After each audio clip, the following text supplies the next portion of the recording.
ఖచ్చితంగా 1000 కోట్ల రికార్డుతో first pan India hit కొట్టాడు అంతే. బ్రో హరిహర వీరమల్లు అయ్యో బాబోయ్ అన్న నిజం చెప్తున్నా, యాజ్ ఎ పవన్ కళ్యాణ్ ఫ్యాన్గా పిచ్చెక్కిపోయింది నాకైతే.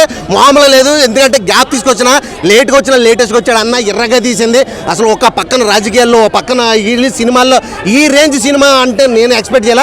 ఎందుకో లేట్ అయిందని డిసప్పాయింట్ అయ్యారు కదా ఫ్యాన్స్ అందరూ. అసలు డిసప్పాయింట్ లేదు, ఏం లేదు, ఎర్రగా తీసింది అసలు. మామూలుగా అయితే నాకైతే పిచ్చి లేచిపోయింది. గ్రాఫిక్సే కదన్నా అసలు, అన్నని ఈ రేంజ్లో ఎక్స్పెక్ట్ చేయలేదు నేను పవన్ అన్ననే. మామూలుగా అన్ని సినిమాలు చూసాం మంచిగా క్లాస్గా లుక్లో, ఇలాంటి లుక్లో ఈ లుక్లో అసలు రావడం అనేది అసలు ఎక్స్పెక్ట్ చేయలేదు. అది కూడా మామూలుగా లేదు. ఇంకోటి ఏంటంటే ఉన్నవాడిని కొట్టు లేనివాడు పెట్టు అనే కాన్సెప్ట్ తీసుకున్నారు. చాలా అంటే చాలా మంది పవన్ కళ్యాణ్ గారు రియల్ లైఫ్లో కూడా లేని వాళ్ళకి హెల్ప్ చేస్తారు, ఈ సినిమాలో కూడా అంతే లేని వాళ్ళకి హెల్ప్ చేయడం చాలా అంటే చాలా బాగుందన్న. చాలా బాగుందన్న నిజంగా.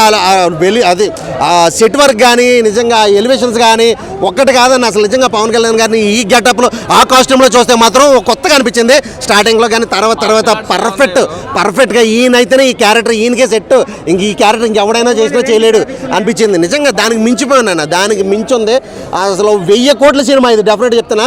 లేట్గా వచ్చినా కానీ లేటెస్ట్గా వచ్చింది. 1000 కోట్లు పక్క రికార్డ్. కళ్యాణ్కి ఫస్ట్ పాన్ ఇండియా హిట్ ఖచ్చితంగా 1000 కోట్ల రికార్డుతో ఫస్ట్ పాన్ ఇండియా హిట్ కొట్టాడు అంతే.